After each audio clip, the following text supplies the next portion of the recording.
धन्यवाद माननीय महसूल मंत्री महाराष्ट्र राज्य।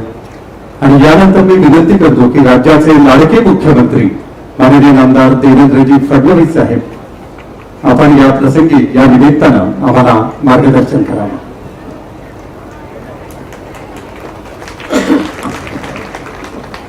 हिंदवी स्वराज्याचे सरसंस्थापक छत्रपती शिवरायांना मानाचा मुजरा करतो। भारतीय राज्यघटनेचे शिल्पकार भारतरत्न डॉक्टर बाबासाहेब आंबेडकर यांना मानवंदना अर्पित करतो। आज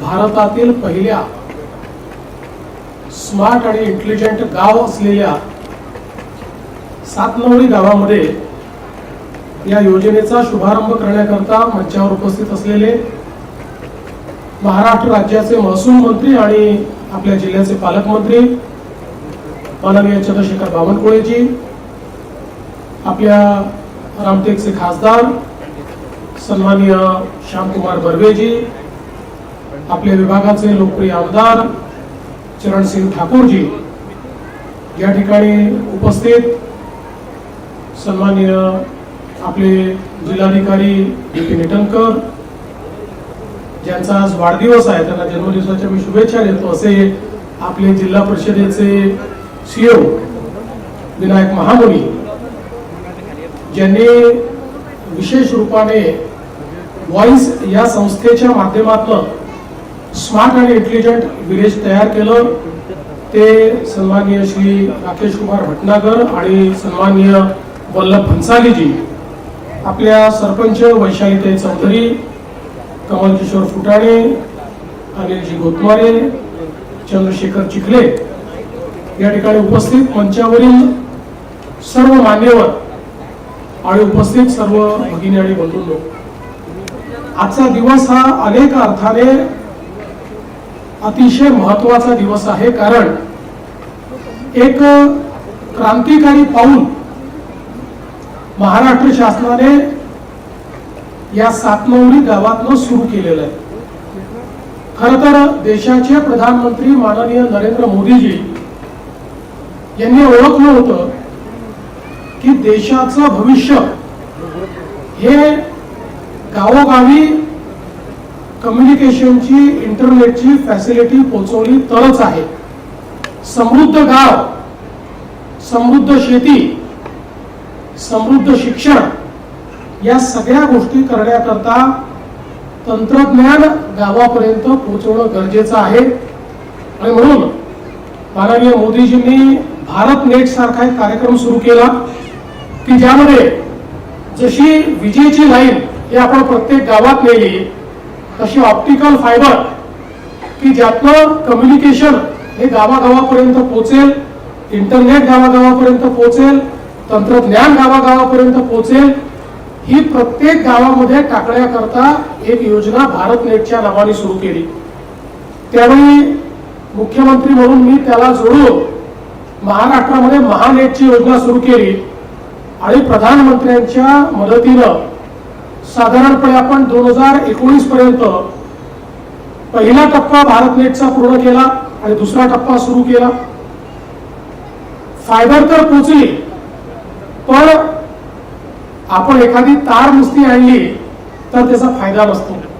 त्या तारेला पोल लागतो, तिथे ट्रान्सफॉर्मर लागतं, मग आपल्याला लाईट लावावं लागतो, आपल्याला मशीन लावावी लागते, सगळ्या गोष्टी लागल्या तर ती लाईन पोचण्याचा फायदा आहे। नुसती वायर ओढून आपल्यापर्यंत पोचली तर काय फायदा आहे। पण दुर्दैवाने लाईन पोचली, पण त्याच्यावर आधारित जी काही आपल्याला वेगवेगळ्या तंत्रज्ञानाचा वापर करायचा होता, तो वापर करण्यात कुठेतरी आपण कमी पडलो। आणि म्हणून पुन्हा आता आपल्या आशीर्वादाने सरकार आल्यानंतर आम्ही हा प्रयत्न केला की ही जी आपण लाईन टाकलेली आहे, आता याचा उपयोग करण्याची वेळ आली आहे।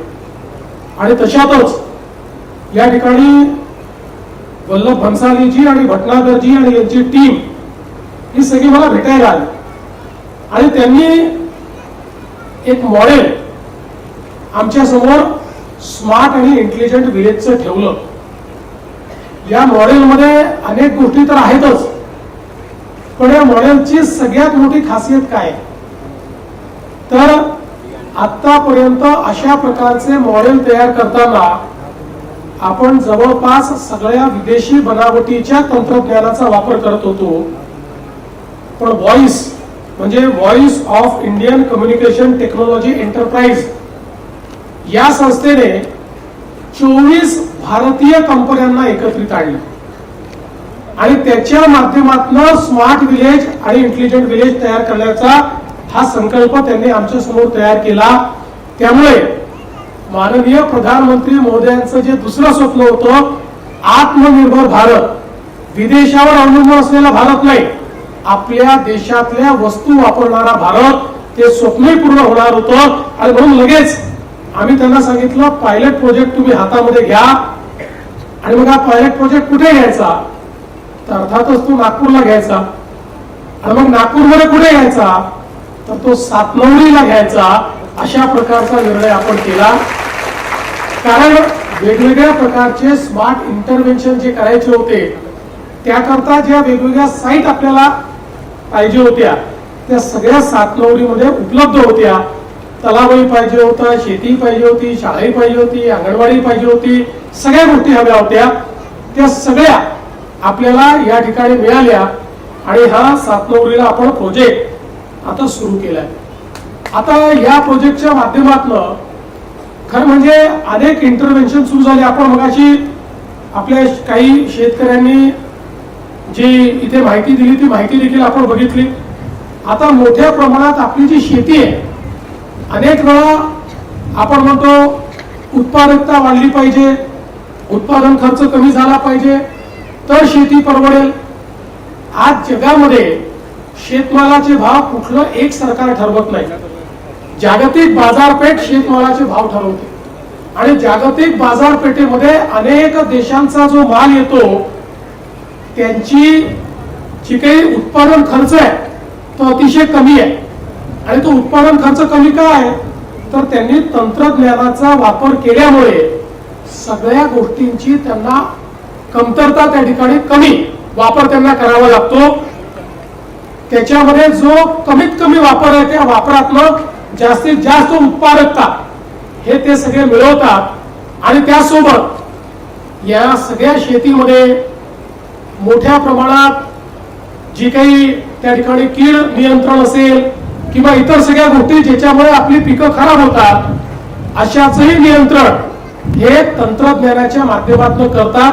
आणि म्हणून त्यांचा उत्पादन खर्च कमी आहे, त्यामुळे शेतमालाला त्यांनी कमी भाव असला तरी जास्त प्रॉफिट ते घेतात आणि जगाचा शेतमालाचा भाव हा त्या ठिकाणी ते कमी करतात. आता भारतामध्ये आपली उत्पादकता वाढते, पण उत्पादकता वाढत असताना आपण उत्पादन खर्च देखील वाढवून राहिलो. आता आपलं भारताचं सरकार, मोदीजींचं सरकार खतांवर आपल्याला 1.5 लाख कोटी रुपये एवढी सबसिडी देतो. पण सातत्याने खतांचा वापर वाढतोय. खतांचा वापर वाढल्यामुळे जमिनीची क्षमता कमी होते. ती क्षमता कमी झाल्यामुळे त्यातनं उत्पादकता खाली चाललेली आहे. मग ती वाढवायला अजून खतांचा वापर आपण करतोय. आता काही काही ठिकाणी तर या खतांच्या अनिर्बद्ध वापरामुळे जमिनीची क्षमता संपली आहे. जमीन आता त्या ठिकाणी उत्पादकता द्यायला तयार नाही, जमीन उत्पादन द्यायला तयार नाही, अशी परिस्थिती तयार झाली आहे. आणि म्हणून या सगळ्या गोष्टीचं उत्तर हे तंत्रज्ञानामध्ये आहे, स्मार्ट शेतीमध्ये आहे. त्या स्मार्ट शेती करता आज आपल्या गावामध्ये सर्व प्रकारचं तंत्रज्ञान पोचलेलं आहे. मगाशी तिमाने नावाचे शेतकरी मला भेटले, ते मला आनंदाने सांगत होते की माझ्याकडच्या सेन्सरमुळे माझ्या घरी बसून माझ्या मोबाईलवर मी पाण्याचं नियंत्रण करतो. आता आपल्याला माहिती आहे ड्रीप आहे त्या ठिकाणी, ड्रीप नाही त्या ठिकाणी पाणी सोडून देतो आपण, त्याच्यानंतर मग त्याच्याकडे लक्ष देत नाही. अनेक ठिकाणी तर जमिनीची क्षमता पाण्याच्या अतिवापरामुळे खराब झालेली आहे. त्यामुळे पाण्याचा योग्य वापर हा उत्पादकता वाढवतो. पण हा योग्य वापर आपल्याला समजेल कसा, तो आपण कंट्रोल करू कसा?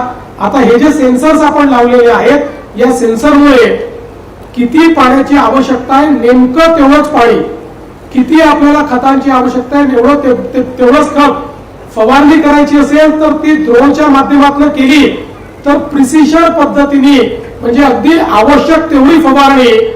आणि अलीकडच्या काळामध्ये आपल्याला माहिती आहे की आपण अनेक लोक शेतात मेहनत करतो, पण शेतमजूरही अलीकडच्या काळामध्ये कमी झालेले आहेत किंवा अनेक वेळा शेतीमध्ये शेतमजूर लावणं हे परवडत नाही, अशा अनेक अडचणी असतात.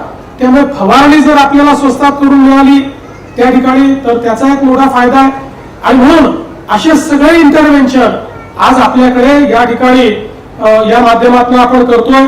त्यामुळे पाण्याची बचत होणार आहे, रासायनिक खतांची बचत या ठिकाणी होणार आहे, कीटकनाशकाची या ठिकाणी बचत जी आहे ती आपली होणार आहे. आणि आपलं मोठ्या प्रमाणात आपली उत्पादकता वाढवून आपल्याला जो काही शेतमालाचा भाव आहे त्यातनं नफा आपला वाढणार आहे. अशा प्रकारची स्मार्ट शेती. आज माती परीक्षण हे अत्यंत महत्वाचं आहे. माती परीक्षण जर योग्य प्रकारे केलं तरच शेवटी आपल्याला रोग काय आहे हे माहिती असेल तर आपल्याला औषध देता येईल. रोगच माहित नाही औषध देऊन राहिलो अशी परिस्थिती जर असेल तर काय अवस्था होईल. तसंच मातीचं आहे. त्यामुळे ते माती परीक्षण देखील आता आपण करतोय. मी तुम्हाला सांगू इच्छितो की आता टेक्नॉलॉजी अशी आली आहे. परवा आम्ही पुण्यामध्ये एक हॅकेथॉन घेतली, तिथे टेक्नॉलॉजी आली. त्या टेक्नॉलॉजीमध्ये आर्टिफिशियल इंटेलिजन्सचा उपयोग करून ती मशीन आपल्या शेतात लावली की शेतातल्या हवेच्या भरोशावर या ठिकाणी कुठल्या प्रकारची कीड येणार आहे ती ऍडव्हान्स मध्येच आपल्याला सांगून देते आणि आपण त्याचं नियंत्रण करू शकतो. इतक्या पुढे टेक्नॉलॉजी गेलेली आहे. त्याचा वापर आता आपल्या गावामध्ये ही जी काही व्यवस्था आपण उभी केली आहे या व्यवस्थेमुळे आपल्याला वापरता येईल आणि आपला शेतकरी हा स्मार्ट शेतकरी होईल. आपल्या शेतकऱ्याची बचत होईल. आपल्या शेतकऱ्याला त्या ठिकाणी मोठ्या प्रमाणात नफा देखील मिळेल. यामध्ये पाण्याच्या क्वालिटीची मॉनिटरिंग आपण करतो. जे काही आपला तलाव आहे त्या तलावामध्ये सेन्सरच्या माध्यमातून पाण्याची क्वालिटी आपल्याला समजते. आज आपण बघा आपल्याला होणाऱ्या रोगांपैकी 90% रोग हे पाण्यामुळे.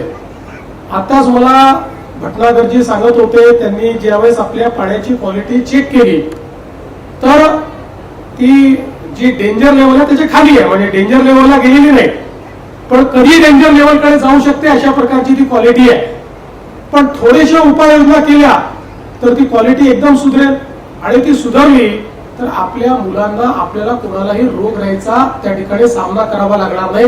याला पैसे लागत नाही, याला फक्त कार्यपद्धती लागते, याला माहिती लागते. ती कार्यपद्धती आणि माहिती आता तुमच्याकडे या स्मार्ट विलेजच्या माध्यमातून या ठिकाणी उपलब्ध आहे. आज आपण पाहतो लाइटिंग असेल, आता स्मार्ट लाइटिंग झालंय ज्याच्यामुळे जिथे आवश्यकता नाही तिथला लाईट बंद असेल, माणूस गेला तर लाईट सुरू होईल.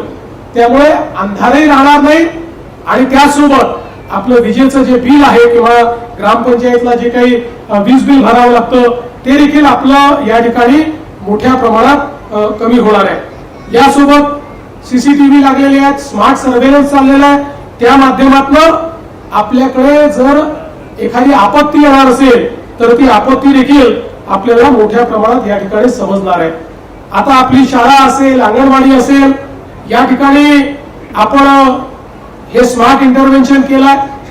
आता आर्टिफिशियल इंटेलिजन्सचा उपयोग करून किंवा स्मार्ट शाळेचा उपयोग करून देशातल्या कुठल्याही शाळेत म्हणजे अगदी अंबानींच्या शाळेमध्ये जे शिकवलं जातं तेही सातनवरीच्या शाळेत आपल्याला शिकवता येऊ शकेल अशा प्रकारची व्यवस्था आता सातनवरीच्या शाळेमध्ये आपण करतो. त्यामुळे आमच्या मुलांना जे वैश्विक ज्ञान द्यायचं आहे ते ज्ञान आता आमच्या शाळेमध्ये आणि त्याकरता आमची गुरुजी आमच्या बाई ज्या आहेत त्या स्वतः ट्रेनिंग घेऊ शकतील आणि त्या स्वतःच देऊ शकतील. बाहेरून कोणाला आणण्याची आवश्यकता नाही आहे किंवा थेट कंटेंट हे तिथपर्यंत पोहोचवून चांगल्या चांगल्या शिक्षकांच्या माध्यमातून शिक्षण देणं, प्रयोग करणं, प्रयोगामध्ये मुलांना सामील करून घेणं अशा सगळ्या गोष्टी आता या माध्यमातून आपल्याला निश्चितपणे करता येणार आहे. यासोबत आपल्याकडे विशेषतः आरोग्य सेवा जी आहे आता ही स्मार्ट आणि इंटेलिजंट व्यवस्था पोहोचल्यामुळे प्राथमिक आरोग्याची सगळी सेवा इतर मिळेलच, पण एखाद्या वेळेस आपल्याला जर त्याच्याही पलीकडची सेवा आवश्यक असेल तर प्रत्येक वेळी नागपूरला, मेडिकलला, मेयोला जाण्याची आवश्यकता नाही, दवाखान्यात जाण्याची आवश्यकता नाही. आता इथलंच आपण त्यांना जोडलेलं आहे. आपले सगळे रिपोर्ट ते इथनं पाहू शकतात, आपल्या टेस्ट इथनं होऊ शकतात, इथनच ते आपलं कन्सल्टेशन करू शकतात. त्यामुळे जाण्या येण्याचा खर्च देखील वाचणार आहे आणि आवश्यक अशा प्रकारच्या सर्व आरोग्याच्या सुविधा या आपल्याच गावामध्ये आपल्याला मिळणार आहेत. आणि पुढच्या काळामध्ये याच्यावर आधारित इतके इंटरव्हेन्शन आपल्याला तयार करता येतील. अलीकडच्या काळामध्ये एक मशीन लावली की 40 टेस्ट करते, त्या टेस्टचा रिपोर्ट डॉक्टरकडे जातो, तो डॉक्टर त्याच्यावर काय करायचं आहे ती उपाययोजना सांगतो. कोणाला जायची आवश्यकता डॉक्टरपर्यंत पडत नाही.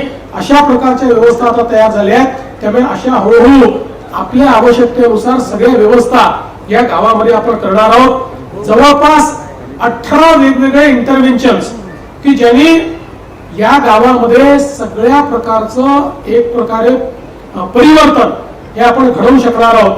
ते आज या ठिकाणी घडणार आहे.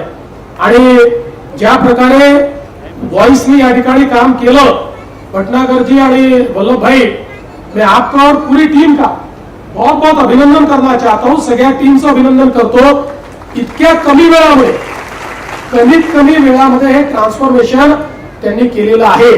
आणि आता सातनवरीचा हा यशस्वी प्रयोग बघून आम्ही असं ठरवलं आहे, पहिल्या टप्प्यामध्ये प्रत्येक तालुक्यात, नागपूरच्या नाही, नागपूरच्या तर करूच, पण महाराष्ट्राच्या प्रत्येक तालुक्यामध्ये 10 गावं ही आता स्मार्ट आणि इंटेलिजंट आम्ही करू. म्हणजे जवळपास 3500 पेक्षा जास्त गावं ही या ठिकाणी आम्ही स्मार्ट आणि इंटेलिजंट करू. आणि मग पुढच्या टप्प्यात सगळीच गावं आम्हाला ती करायची आहे. हे सगळं करत असताना मला या निमित्ताने मैं आपको इतना ही कहना चाहता हूं कि बहुत अच्छी व्यवस्था खड़ी हुई है. इसमें अब हम लोगों को जिला पंचायत के साथ बैठकर इसके मेंटेनेंस के लिए एक व्यवस्था खड़ी करनी पड़ेगी. और धीरे धीरे हम लोग अब हमारा जो भारत नेट है उसको रिंग पद्धति से 20 गांव 15 गांव में रिंग तैयार कर रहे हैं. तो जैसे वो 15-20 गांव को हम धीरे धीरे स्मार्ट और इंटेलिजेंट बनाएंगे तो उसका मेंटेनेंस भी करना पड़ेगा. इसलिए उसका एक वेंडर बेस या उसकी एक व्यवस्था ये अगर हम जिला पंचायत के साथ खड़े करेंगे तो मुझे ऐसा लगता है कि ये सारी चीजें चलेगी.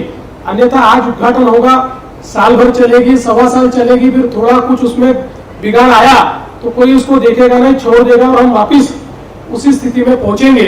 तो इसको अगले 3 साल 4 साल 5 साल 10 साल इसको मेंटेन करें और इसको हम यूटिलाइज करें. इस दृष्टि से एक व्यवस्था आप निश्चित रूप से हमारे साथ मिलकर खड़ी करें. क्योंकि सातनवरी का टेम्पलेट ये सातनवरी तक रहने वाला नहीं है, ये पूरे महाराष्ट्र में जाने वाला है. इसलिए पूरे महाराष्ट्र में इस प्रकार की व्यवस्था जो है उसको खड़ा करने का प्रयास हम लोग मिलकर करेंगे. आज खरं म्हणजे अनेक गोष्टी मला सांगायच्या आहेत, पण आजच्या कार्यक्रमाचा फोकस दूर होऊ नये म्हणून आजच्या कार्यक्रमापुरतं मी एवढंच सांगतो की सातनवरीनी एक नवीन अशा प्रकारची व्यवस्था उभी केलेली आहे. ही व्यवस्था बघितल्यानंतर पुढच्या काळामध्ये लोक सातनवरीची व्यवस्था पाहायला येतील आणि आम्हाला मागणी करतील की तुम्ही अशा प्रकारची व्यवस्था आमच्या इकडे करा. मी तर पालकमंत्री आणि जिल्हाधिकाऱ्यांना विनंती करेन की आपल्या या मायनिंग वगैरे मध्ये आपण खूप बाकीच्या गोष्टी करत असतो, त्या गोष्टी बंद करून त्याच्याऐवजी जर आपण स्मार्ट आणि इंटेलिजंट विलेज हे त्याच्यामध्ये तयार केलं तर आपल्या जिल्ह्यात सगळ्यात जास्त स्मार्ट आणि इंटेलिजंट विलेजेस हे आपण तयार करू शकू. मी सातनवरीचे आमच्या सरपंच ताई असतील, बॉडी असेल, उपसरपंच असतील, यांचं सगळ्यांचं मनापासून अभिनंदन करतो. गावकऱ्यांचं आपण सहकार्य दिलं नसतं तर हे काम शक्य नव्हतं. त्यामुळे आपल्या सहकार्यामुळे झालंय म्हणून आपलं अभिनंदन करतो. आमदार साहेबांनी सहकार्य केलं त्यांचं अभिनंदन करतो. खासदार पालकमंत्री सगळ्यांचं या ठिकाणी मनापासून अभिनंदन करतो. आणि आता या सेवा आपल्याला मिळालेल्या आहेत त्या योग्य प्रकारे वापरा. सोलरची व्यवस्था आहे, सगळ्या प्रकारच्या व्यवस्था केलेल्या आहेत. या व्यवस्थांचा नीट वापर करून जसं आता भारतातलं पहिलं स्मार्ट आणि इंटेलिजंट विलेज हे सातनवरी झालंय, तसं पुढच्या 2 ते 3 वर्षामध्ये भारतातलं सगळ्यात प्रगतिशील गाव देखील सातनवरीत झालं पाहिजे अशा प्रकारची विनंती आपल्याला करतो आणि माझं बोलणं संपवतो. धन्यवाद. जय हिंद, जय महाराष्ट्र. धन्यवाद. माननीय मुख्यमंत्री महोदयांचे आभार मानतो. ग्रामविकासाचा मंत्र घराघरापर्यंत गावागावापर्यंत